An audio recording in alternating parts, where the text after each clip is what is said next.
सद्बुद्धि, सन्मार्ग और कार्य का संकल्प देना, अडिग रहे विश्वास तुम पर, ऐसा अंतः कर देना, मेरे हृदय में आने में तुम्हें कोई संकोच न हो। हे गुरुदेव, मुझे नज़रों से दूर कभी न होने देना। हे गुरुदेव, मुझे नज़रों से दूर कभी न होने देना। नमस्कार। गायत्री चिंतन धारा के इस विशेष सत्र में आप सभी का स्वागत है। मित्रों, आज का विषय है अपने आप को तैयार करने की विधि। गुरु का कार्य, ईश्वर का कार्य करने के लिए अपने आप को तैयार करना है ना। तो ये साधना के सूत्र जो दिए जा रहे हैं, इसकी ये 5वीं कड़ी है। यदि आपने पहले की 4 कड़ियाँ नहीं देखी हैं तो उनकी लिंक डिस्क्रिप्शन में डाल देंगे, आप उन्हें देख सकते हैं। अपने आप को तैयार क्यों करना है? क्या हम अभी तैयार नहीं है? अनोखी बात कह दी कोई, अपने आप को तैयार करना है? नहीं, अनोखी बात नहीं है। तैयारी का अर्थ आप भी जानते हैं, है नहीं?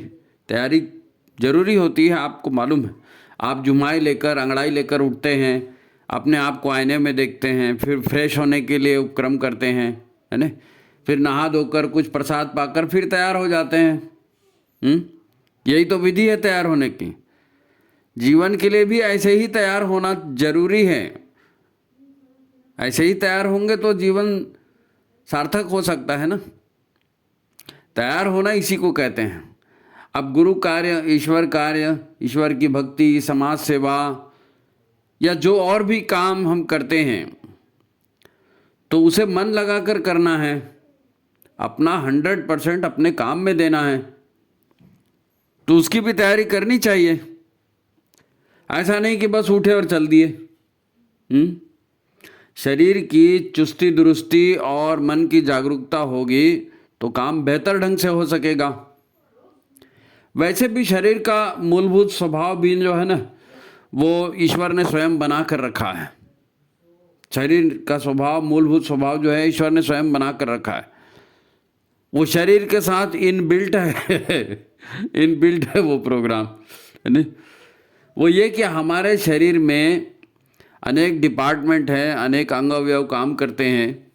तो काम करते करते शरीर में जो भी विषैले या अनवांटेड पदार्थ बन जाते हैं तो हमारे शरीर को चलाने में ये बाधा उत्पन्न करते हैं, है नहीं।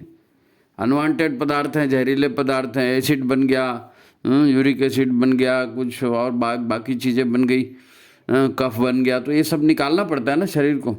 तो शरीर के सिस्टम स्वतः ही उन्हें शरीर के बाहर निकालते रहते हैं। हम श्वास छोड़ते हैं, जुम्हाई लेते हैं, खांसते हैं, छींकते हैं, मलमूत्र का विसर्जन करते हैं, या शरीर में फोड़े फुंसियों हो जाती है, उसमें मवाद बाहर निकलता है। ये सब क्रियाएं हैं जो इनबिल्ट हैं शरीर में, भगवान ने भीतर बना के रखी है। वो चाहते हैं कि मनुष्य अच्छे से जिए, तो जो भी विकार हैं ये दूर होते रहें लगातार, है नहीं। शरीर के द्वारा सतत और स्वतः संचालित होती रहती है ये सारी गतिविधियां। हमने कहा ना, ईश्वरीय व्यवस्था से शरीर मिला है। शरीर ईश्वरीय व्यवस्था से मिला है, पकड़ का मिल गया ऐसा नहीं है। कुछ कारण था इसीलिए मिला है। कुछ खास कामों के लिए शरीर मिला है। शरीर कोई निरुद्देश्य मान लिया गया ना, शरीर कोई निरुद्देश्य मान लिया गया। ईश्वर की दुनिया में निरुद्देश्य या बिना प्लानिंग के कुछ भी नहीं होता भाई। सबसे साइंटिफिक चीज़ है ईश्वर की दुनिया। अगर आप शरीर की सफाई और इसकी प्राकृतिक व्यवस्था को रोक देंगे तो बीमार पड़ जाएंगे, फिर काम नहीं हो सकेगा, दुख आएगी, तकलीफ आएगी, है ना। और फिर भी ईश्वरीय व्यवस्था में सहयोग नहीं करेंगे तो मर भी सकते हैं। खैर, हम बात कर रहे थे अपने आप को तैयार करने की विधि के बारे में कि अपने आप को तैयार कैसे करना है। लोग अपने आप को तैयार नहीं करते, इसीलिए वो असफल होते हैं, निराश होते हैं। अपने आप को तैयार इसलिए नहीं करते कि उन्हें ये लग ही नहीं पाता, उन्हें पता ही नहीं चल पाता कि उनके जीवन का उद्देश्य क्या है, वो क्यों पैदा हो गए। लोग ये तो जानते हैं कि बच्चा कैसे पैदा होता है, पर मैं क्यों पैदा हो गया, मेरी लाइफ का उद्देश्य क्या है, मेरा टारगेट क्या है, ये नहीं मालूम किसी को। उद्देश्य नहीं मालूम इसीलिए तो जीवन में भटकाव है, उद्देश्य नहीं मालूम इसीलिए तो हर बात पे, छोटी छोटी बात पे झगड़े होते रहते हैं। तो जो लोग भी गुरु से जुड़ गए हैं, गुरु से दीक्षा ले चुके हैं या नहीं भी लिए हैं परंतु जीवन को सार्थक बनाना चाहते हैं, उन्हें इस कार्य को सोच समझकर पूरी गंभीरता से, पूरी कुशलता से करना चाहिए। फालतू उल्टा सीधा करने से कोई फायदा नहीं होगा भाई। किसी को कुछ दिखाना थोड़ी है, ये अपनी पर्सनल लाइफ है, अपनी पर्सनल चॉइस की बात है।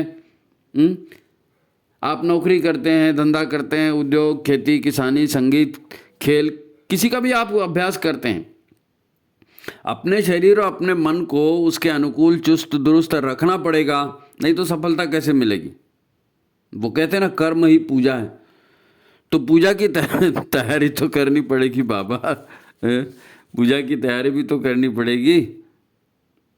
बहुत से लोग हैं, अच्छा है जुड़ गए हैं, संगठन से जुड़ गए हैं, तो बहुत से लोग जुड़ जाते हैं, हम भी जोड़ लेते हैं उनको, पर पहले से वो अन्य कोई न कोई कार्य कर रहे होते हैं, कोई न कोई कार्य उनके लाइफ में चलते रहता है। अब ऐसे लोगों को हम जोड़ लेते हैं तो क्या होता है, वो ये भी करेंगे, वो भी करेंगे, और उसके बाद जो चार बातें उनके दिमाग में और भी चलते रहेगी कि ये भी कर लूँ, वो भी कर लूँ, तो फिर कोई भी काम ढंग से नहीं हो पाता। फिर मिशन की जिम्मेदारी आपने उसके ऊपर दे दिया, वो बंदा क्या करेगा, पहले ही 25 काम लेकर बैठा है।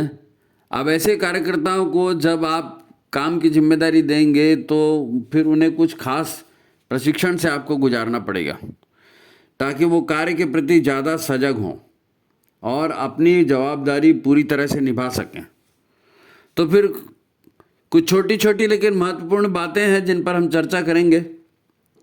तो आज का विषय शुरू करें। इसके पहले आप वीडियो को लाइक कर लीजिए, शेयर कर दीजिए, जिन्होंने सब्सक्राइब नहीं किया है वो सब्सक्राइब भी कर लीजिए, है ना।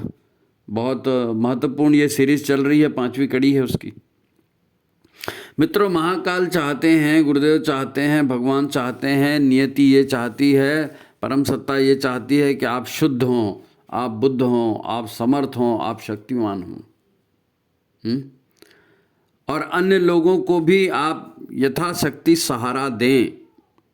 ये ब्रह्मांड भी हमसे चाहता है, अन्यों को सहारा दें। ऐसा इसलिए क्योंकि ये सृष्टि का नियम है कि जो देता है उसे ही कुछ मिलता है, और जो चीज़ देता है वही चीज़ पाता है। ये सृष्टि का नियम है। आप अच्छे से और जितनी जल्दी हो सके समझ जाएं कि गुरुदेव आपको मांगने वाला नहीं, देने वाला बनाना चाहते हैं। बार बार ये बात आती है। तो जब आप शांत होंगे, संतुलित होंगे, तभी तो कुछ कर पाएंगे। इसलिए प्रयास अपने भीतर से शुरू करना पड़ेगा। शांति हमारे भीतर कैसे आएगी, संतुलन हमारे भीतर कैसे आएगा, ये भीतर से शुरू करना पड़ेगा। गुरु जो ज्ञान दे रहे हैं वो प्रेरणा, वो संदेश के रूप में है ना। तो वो प्रेरणा और संदेश पाने के लिए, रिसीव करने के लिए, समझने के लिए पात्रता हासिल करनी है, ज्ञानवान बनना है। अब हम एकाग्र चित्त और सजग हो जाएं तो ही तो उसको रिसीव कर पाएंगे। बहुत महत्वपूर्ण समय है। कुंभ के प्रचार में कहा जा रहा है ना कि 144 साल के बाद ग्रह नक्षत्रों का ऐसा योग बन रहा है कि गुरु जो है अमृत घोलने वाले, घोल रहे हैं, घोलने वाले क्या हैं, घोल रहे हैं, दिख रहा है ये। और ये प्रेरणा आपके कानों तक पहुंच रही है, ये भी गुरु की कृपा है। ये ऐसे ही नहीं पहुंच रही है। शायद आपने सुना भी होगा कि जानकारी होना या तार्किक होना या ज्ञानी होना, ये दो अलग अलग बातें हैं। लोग बोलते हैं हमको मालूम है जी ऐसा होने वाला है, जी मालूम है जी। तो मालूम है तो कर क्या रहे हो? केवल मालूम होना नहीं। ऐसे लोग फिर तर्क वितर्क करते रहेंगे, आपको तर्क में हरा देंगे। आपको लगेगा कि अरे यही सही बोल रहे हैं क्या। अरे तर्क से कुछ भी सिद्ध कर सकते हैं भाई, पर सत्य सत्य ही है।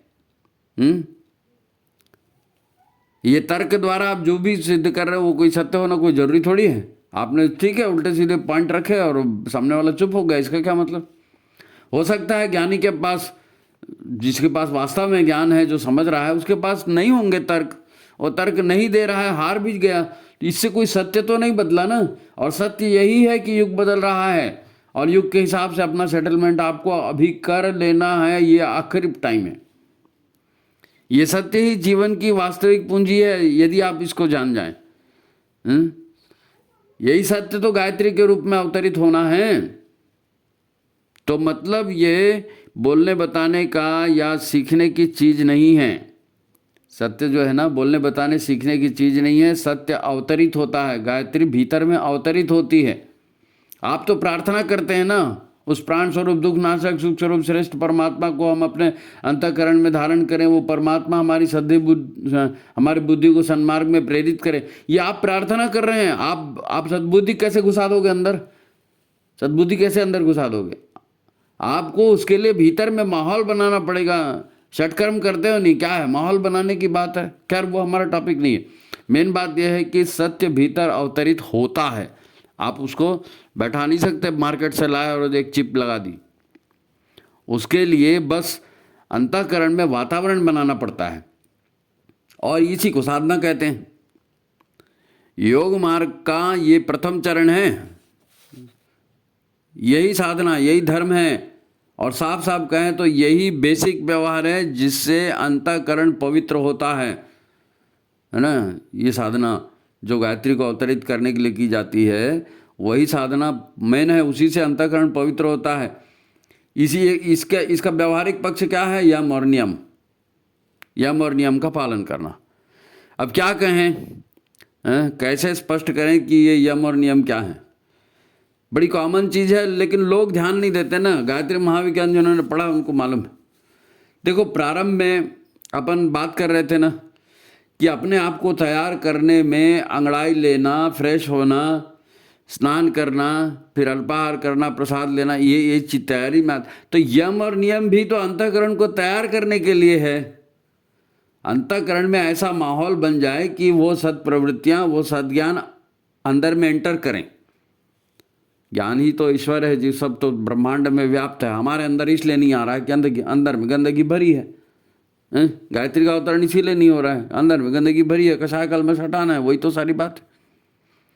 अब गुरु की प्रेरणा हमारे भीतर इसी से अवतरित होगी। गायत्री शक्ति अवतरित हो जाए तो वो बोलते ना, बगुला भी हंस हो जाएगा, कौवा भी कोयल हो जाएगा। वो गुरुदेव ने बता के रखे, आपको मालूम। अगर जीवन को बेहतर बनाना है, गुरु कार्य करना है, तो पवित्र अंतःकरण के बदलाव से ही यह होगा। अब हिंसा नहीं करेंगे तो लोगों की बद्दुआ नहीं लगेगी। सत्य में तो बड़े बड़े को झुका देने की ताकत होती है। अंतिम विजय सत्य की होती है। जो दूसरों के साथ न्याय करेगा और अनावश्यक संग्रह नहीं करेगा वस्तुओं का, धन का, जमीन जायदाद का, वो अनेक मुसीबतों, अनेक झंझटों से बचा रहेगा। चोरी छल कपट नहीं करेगा तो अपने भीतर नकारात्मकता आने से रोक सकेगा। चोरी छल कपट करेंगे तो नकारात्मकता आएगी ही आएगी। अब ब्रह्मचर्य को आप ऐसा समझ सकते हो कि इंद्रियों के इशारे पर नहीं चलना और विवेक और प्रज्ञा के आधार पर अपने जीवन में संयम को उतारना, ये ब्रह्मचर्य है।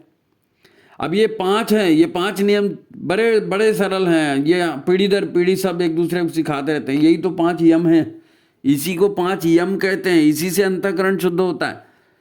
ये छोटी छोटी बातें लग सकती हैं, अगर लग सकती है तो उतार लो जीवन में। छोटी सी बात है, उतार लो, क्या दिक्कत है। ऐसे ही जीवन में 5 नियम भी उतारने की बात है। जो ब्रह्मांडीय ऊर्जा हमारे भीतर अवतरित हो सके, उसके लिए जरूरी है हमारे अंतःकरण का बदलाव। तो ये 5 जो है नियम भी हैं इसके लिए, हैं? तभी तो ऊर्जा अवतरित होगी, ब्रह्मांडीय ऊर्जा। गुरु के कथनों को सही ढंग से समझने की पात्रता इन्हीं से आएगी, 5 नियमों का पालन करेंगे तो। नहीं तो गुरु कुछ बोल रहे हैं, आपके समझ में ही नहीं घुसेगा, भेजे में ही नहीं आएगी बात।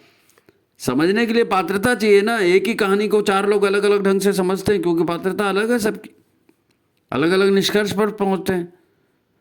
तो आपकी पात्रता सही होनी चाहिए। इन्हीं 5 नियमों पर जीवन जीने से स्वयं पात्रता भी भीतर में उभरती है। गुरुदेव ने कहा ना, पात्रता के अनुसार भी भगवान देता है। अनपढ़ से अनपढ़ व्यक्ति भी ऐसा जीवन जीते हुए महान संत, महान साधक खुद ब खुद बन जाता है। खुद ब खुद बन जाता है। आप वैसा जीते रहेंगे, आपका अंतःकरण वैसा बन जाएगा, तो वो सारी पवित्रता आपके भीतर ऑटोमेटिक पैदा होगी, ऑटोमेटिक पैदा होगी। जैसे पहली बेसिक बात है, नियम की पहली बेसिक बात है शौच।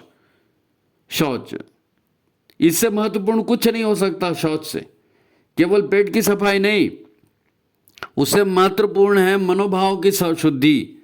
मनोभाव की शुद्धि वो भी शौच है। और सबसे महत्वपूर्ण है विचारों का परिष्कार, कुविचारों से मुक्ति, वो भी शौच है। ये नियम है शौच। सबसे पहले शौच आपको दूर करना पड़ेगा, शौच की व्यवस्था करनी पड़ेगी, है नहीं।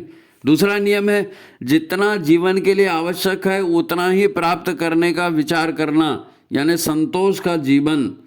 संतोष का जीवन माने टेंशन फ्री, संतोष हो गया, तनाव खत्म। तीसरा नियम है तप। पांच नियम है, उसमें तीसरा नियम है तप।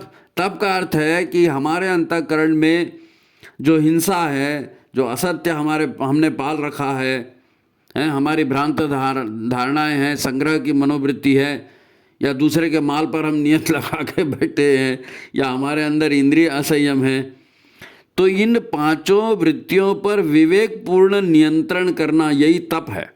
तप मतलब ऐसा नहीं आग जला के बैठ गए, एक टांग पे खड़े हो गए, एक हाथ खड़ा कर दिया, नहीं, ऐसा नहीं। तप मतलब अपनी इन कुरीतियों से, अपने इन बुरे स्वभाव से संघर्ष करना और सत्प्रवृत्तियों को अपनाना, ये तपस्या है। जो अंतःकरण की नकारात्मकता को भस्म करने की इच्छा शक्ति रखता है, ये तप है। सॉरी। फिर चौथा और महत्वपूर्ण नियम है अपने जीवन को वास्तविक अर्थों में गुरु के विचारों के अनुसार चलाना, गुरु की छत्रछाया में जीवन चलाना।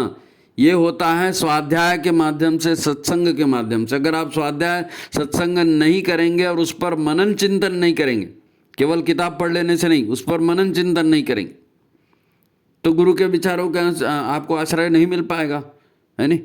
और पांचवा नियम है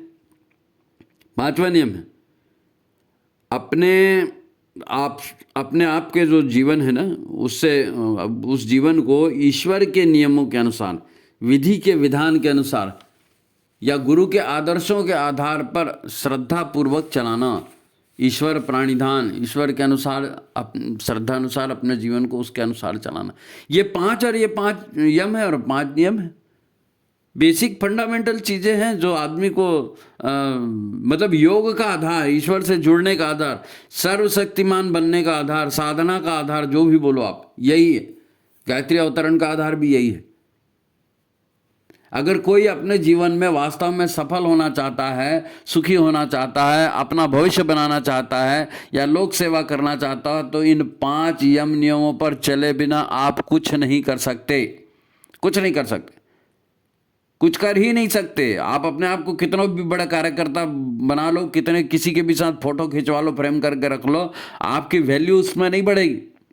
पिछले अंक में हमने सलाह दी थी ना कि गुरुदेव की पुस्तक मैं क्या हूँ पढ़ें, और गायत्री महाविज्ञान फिर से पढ़ लें, नहीं पढ़ा तो, और उस पर मनन करें। तो उससे जो कुछ भी लिखा गया है, कहा गया है, उसका आधार यही यम और नियम की प्रैक्टिकल लाइफ है। यम और नियम की प्रैक्टिकल लाइफ है गायत्री महाविज्ञान का भी आधार। इसी से अपने अंतःकरण में वो परिवर्तन संभव है जो गुरुदेव हमसे चाहते हैं। गुरुदेव के अनुसार नहीं तो हम तो गुरुदेव के चले, हम तो जीवन समर्पित तब क्या, जब यम और नियम के आधार पर जीवन चला रहे हो, तब तो गायत्री उतरेगी, नहीं तो आगे का तो पूरा 0 सन्नाटा। इन्हीं परिवर्तनों से हृदय में गायत्री महाशक्ति के स्वाभाविक अवतरण का माहौल बनता है। पवित्रीकरण कर लिया, षटकर्म कर लिया, तो वो यम और नियम के बिना कैसे होगा वो? षटकर्म तो शॉर्टकट बोल दिया ना, डिटेल में उसको यम नियम बोलेंगे। लोग इसे अपने स्थापित संस्कारों की वजह से ना फालतू बात मानते हैं। अरे छोड़ना, कहाँ लगा है, षटकर्म हो, हाँ चल ठीक है, गायत्री जाप कर लिया ना, अरे तो षटकर्म के बिना वो कोई मतलब ही नहीं निकलेगा। लोग इसको फालतू समझते हैं यम नियम को, इसलिए यम नियम की चर्चा भी कोई नहीं करता। कुंडलिनी जगा देंगे, फलाने चक्र पे ध्यान कर दो, ठिकाने पे ये कर दो, वो गुरु बना लो, वो चेला बना लो, ये बकवास होते रहती है। जो बेसिक बात है वो तो ध्यान ही नहीं देते।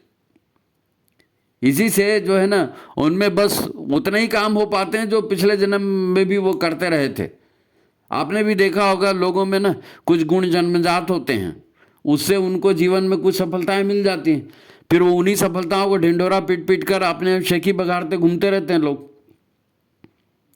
यम नियमों के पालन से नकारात्मकता हटती है, अंतःकरण सुपात्र बनता है, व्यक्ति के भीतर ज्ञान है ना समझ इसका अवतरण बनने के लिए माहौल बनता है अंतःकरण में। ठीक है, देखो इसको भाषणबाजी बिल्कुल मत समझना, ये वंदनीय माता जी का कृपा संदेश है। अच्छा एक काम करते हैं, कुछ दूसरे ढंग से समझने का प्रयास करते हैं। दूसरे ढंग से क्या है, इतनी सीधी सादी और सरल लगने वाली बात है ना, तो लोग एकाएक इस पर विश्वास नहीं करते।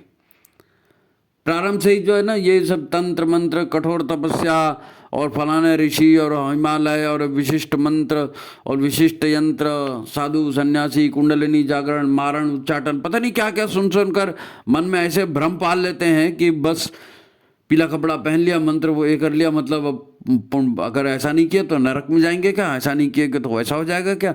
इतना डरते हैं और इतना अंधविश्वास पाले हैं कि बहुत हद कर दिए भाई।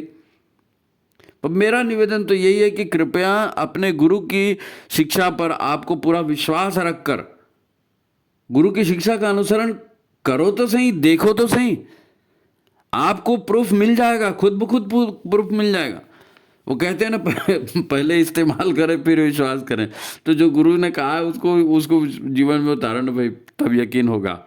ये अंधविश्वास की बात नहीं है, अपने आप को योग्य बनाने की चरणबद्ध प्रक्रिया है। पहले शरीर को प्राकृतिक विधि से फिट और फाइन बनाओ, फिर यम और नियमों का पालन करके अपने मन के जो अंतःकरण है उसको शुद्ध करो। फिर आती है विचारों, मान्यताओं और धारणाओं के चुनाव की बात। विचार ठीक होंगे, मान्यता ठीक होगी, धारणा ठीक होगी, तो ये इसी से हमारी पहचान भी बनती है। यही सब जीवन में परिणाम उत्पन्न करते हैं। इसीलिए तो गुरुदेव ने विचार क्रांति की बात कही ना, आत्म सुधार की बात कही, नकारात्मक छोड़ने की बात कही। खैर प्रैक्टिकल उदाहरण अपन बोल रहे थे, प्रैक्टिकल उदाहरण को समझ लें। पहले हमारे शरीर में बीमारियों और दुखों के पीछे भ्रांत मान्यताओं, भ्रांत धारणाओं का हाथ होता है। अंधविश्वास और प्रकृति के विरुद्ध हम कार्य करते हैं तो रोग, शोक और पतन की स्थितियां बनती है। एक उदाहरण से समझो, हमारे मामूली बात है, छोटा सा उदाहरण है, लेकिन समझना पड़ेगा तब तो विश्वास आएगा ना। देखो हमारे भोजन को पचाने के लिए आजकल जो है ना हमारी ऊर्जा का 90% तो भोजन पचाने में ही खत्म हो रहा है जी।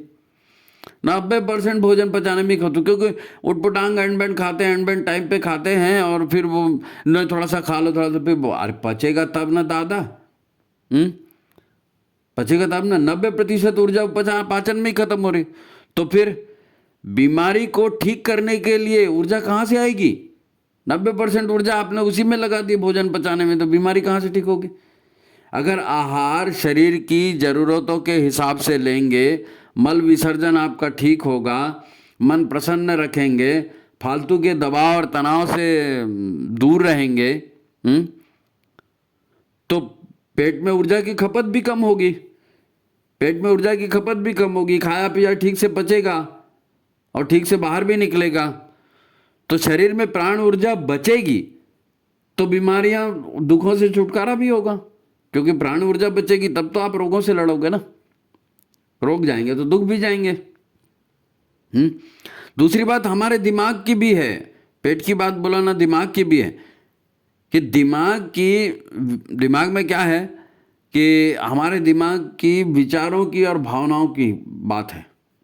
दिमाग की बात मतलब जीवन की सुरक्षा, कैसे हमारी लाइफ सेफ होगी, कैसे खाने पीने के साधन जुटेंगे, फिर अपनी भावनाओं की, अपनी इच्छाओं की, अपनी कल्पनाओं को पूरा करने के लिए सारी ऊर्जा हम वही ख़त्म कर देते हैं दिमाग में। ये भी करना था, ऐसे भी कर लूँ, वो भी करना था, वैसे भी कर लूँ, मेरे मन में ये बहुत दिन से इच्छा थी, मेरे पत्नी के इसमें इच्छा थी, घर वाले ये चाहते हैं, न जाने क्या क्या उसमें लगा रहता है। अब अपनी इच्छाओं और कामनाओं को पूरा करने के लिए यदि सारी ऊर्जा का कोटा आप वहीं ख़त्म कर रहे हो, तो भोजन को पचाने के लिए कहाँ से ऊर्जा बचेगी? भोजन को बचाने, भाई आपका शरीर उतना ही बड़ा है, आपके शरीर में ऊर्जा का कोटा उतना ही है। अब उसको पेट में लगा दो तो पेट में खप जाएगा, दिमाग में लगा दो दिमाग में खप जाएगा। अधिकांश लोग दिमाग में खपा देते हैं, इसलिए पेट खराब हो जाता है। भोजन से प्राप्त है ना, भोजन से जो ऊर्जा प्राप्त होती है उसका उचित इस्तेमाल करेंगे तब तो। अब आप चिंता में ही उलझ गए और वो दिमाग के तनाव में ही उलझ गए, ऊर्जा का कोटा वहीं खत्म करते रहे। तो भोजन से प्राप्त करने का जो यदि उस जो कोटा है वो पूरा अगर वहीं दिमाग में ही खत्म कर रहे हैं तो ऊर्जाओं का अधिकांश भाग दिमाग खा गया, तो फिर हम बीमारियां कैसे ठीक करेंगे, समस्याओं को सुलझाएंगे कैसे? बीमारियां ठीक नहीं होंगी, तनाव ठीक नहीं होगा, दिमाग खा गया ना ऊर्जा को। फिर दिमाग खराब होगा तो पेट भी खराब होगा। दिमाग ऊर्जा पेट में जाएगी नहीं तो खाना कैसे पचेगा? उतनी ही चीज़ है भाई साहब, उतनी ही चीज़ है। या तो उसको मजा मौज में लगा दो, या तो उसको अपने बिजनेस में लगा दो और अपने बिजनेस को बढ़ाओ। बाप ने 1 करोड़ रुपए दिया, खा पी के मौज कर दो, 6 महीने में खत्म। अब उसी 1 करोड़ को बिजनेस में लगा दो तो आप उसको 10 करोड़ 100 करोड़ भी बना सकते हो। तो ये तो आपके ऊपर है कि आप क्या कर रहे हैं। खैर, जाहिर है वो अंग प्राण ऊर्जा के अभाव में है ना, जिनको प्राण नहीं मिलेगा, ऊर्जा नहीं मिलेगी, वो प्राण ऊर्जा के अभाव में अपनी पूरी क्षमता से काम नहीं करेंगे। और आज की सबसे बड़ी जो बीमारी क्या है, क्रॉनिक डिसीज जिसको बोलते हैं। 90% बीमारियां क्रॉनिक डिसीज है ना। ये तो क्रॉनिक डिसीज का मतलब क्या होता है? यही है कि अंग अपनी पूरी क्षमता से काम नहीं कर रहे हैं। बहुत सारे अंग हैं उस शरीर के, उनसे काम ही नहीं हो रहा क्योंकि ऊर्जा ही नहीं मिल रही है उनको, सब तो दिमाग खा गया। अब आप यम नियमों का महत्व समझो ना भाई। अपनी भावनाओं को, अपनी कामनाओं को, विशेषकर नकारात्मक भावों की बात है, ये ज़्यादा मचलती रहेंगी तो मानसिक संतुलन ठीक रखना मुश्किल हो जाएगा। बीमारियां बढ़ती रहेंगी और बढ़ेंगी, और ऊर्जा बचेगी ही नहीं तो खाना पचेगा कैसे? खूब काजू किशमिश खाओ, प्रोटीन ड्रिंक और क्या क्या आता है वो खाओ, क्या पचेगा ही नहीं तो वो लगेगा कहाँ शरीर में? तो बात समझने की है। यम नियम कोई छोटी बात, आप अपने आप की तैयारी कोई छोटी मोटी बात थोड़ी है जी। बात को समझो, कंपनियों के प्रचार पे मत जाओ। देखो, ऊर्जा मिलती है सुख और संतोष के अनुभव से। सुख और संतोष के अनुभव से ऊर्जा मिलती है, प्रसन्न रहने से ऊर्जा मिलती है। संतोष अनुभव करने और गुरु पर या ईश्वर पर विश्वास करने से, है ना, अनास्था, नकारात्मक भाव ये सब खत्म होते हैं। अनास्था खत्म होगी, गुरु के ऊपर आस्था है, आपको सहारा रहेगा उसका। ईश्वर पर आस्था है, ईश्वर का सहारा रहेगा, उससे बड़ा कोई सहारा नहीं होता। नकारात्मक भाव और विचार इन सारे रास्तों को बंद कर देते हैं। नकारात्मक भाव और विचार इन सारे रास्तों को बंद कर देते हैं। यम नियम इन्हीं रास्तों को खोलने का माध्यम है। इसीलिए यम नियम को बेसिक बात कहा गया है। फिर ये ऊर्जा की कमी सारे रोग शोकों का मूल कारण है भाई, सारे रोग शोकों का मूल कारण। यही तो महत्व है यम नियम के व्यवहार, गायत्री की पंचकोशी साधना का। यम नियम के व्यवहार का, गायत्री की पंचकोशी साधना का यही महत्व है। अंतःकरण परिष्कृत होता है, शुद्ध होता है, पावरफुल होता है। छोटी सी बात मत समझना इसको। ध्यान नहीं देते लोग बाग यम नियम पर, किसी को मैंने चर्चा करते नहीं सुना। अगर आप गुरु कार्य में अपना 100% नहीं दे पा रहे हैं या अपना शरीर को 100% ठीक नहीं कर पा रहे, तो इन बातों पर आपको विचार करना चाहिए कि गलती हमारे से कहाँ हो रही है। तैयारी करना मतलब क्या? अपने आप को फ्रेश करना ना, तो तैयारी करो। अपनी कमियों को पूरा करने के लिए तो कर्मयोनि मिली है। अपनी कमी को पूरा करने के लिए कर्मयोगी मिली है, मनुष्य का जीवन मिला है। जीवन का उद्देश्य क्या है? पैसा, भोग, रोग, शोक और दुख पाते हुए मर जाना। सब पैसा पैसा कर रहे हैं, पैसा करते हुए भोग करते हैं, भोग करके रोग होता है, रोग करते हैं तो परेशान होते हैं, फिर दुख पाते हैं, और फिर दुख झेलते झेलते अस्पताल में मर जाते हैं। बस यही तो है ना, यही जिंदगी है ये। हमें लोगों के जैसे नहीं जीना है। कैसे जिए यही सिखाने के लिए तो गुरु बनाया है ना। गुरु बनाने का इंपॉर्टेंस क्या है? गुरु बताता है कि जीवन कैसे जीना है, और लोगों को देख के जिएंगे। गुरु को क्या करेंगे? फिर माला चढ़ाएंगे, खाली पूजा करेंगे, फोटो लगाएं, भंडारा गुरु का। ओ, योग निर्माण मिशन से जुड़े और सदविचार करने के लिए अगर मन तैयार नहीं है तो फिर ये क्या बात हो गई भाई। सदविचार करने के लिए आपकी तैयारी नहीं है, आप बोल रहे हैं हम योग निर्माण मिशन से जुड़ गए, ऐसा कैसे हो गया फिर? ये क्या बात है? आपको आत्मनिर्माण के लिए कहा जा रहा है ताकि चिंतन और कार्य ठीक हों। योग निर्माण मिशन में काम करने, यज्ञ करने, संस्कार करने आदि करने को कहा गया है ताकि समाज में सद्बुद्धि और सत्कर्मों का प्रचार हो। विचार क्रांति की बात हम करते हैं सत्कर्मों और उज्जवल भविष्य के लिए ना। भाई बुरे विचारों और दुष्कर्मों से ही तो दुर्गति हुई है, विनाश के दृश्य जीवन में दिख रहे हैं ना। तो फिर यही बात है, इसी को समझना है। अंत में एक बात फिर से कह रहे हैं, आप अच्छे से ध्यान दो, अच्छे से ध्यान दो। कुछ भी करें, आपको जो लगता है वैसा करो जी, हम नहीं रोक रहे हैं आपको, आपकी मर्जी, बिल्कुल खुला जो जीवन जीना जी। लेकिन इस बात पर गौर करना, आप जो अभी कह रहे हैं लास्ट में, कि हर कर्म की अपनी गति होती है और कर्मों की 3 गतियां हैं।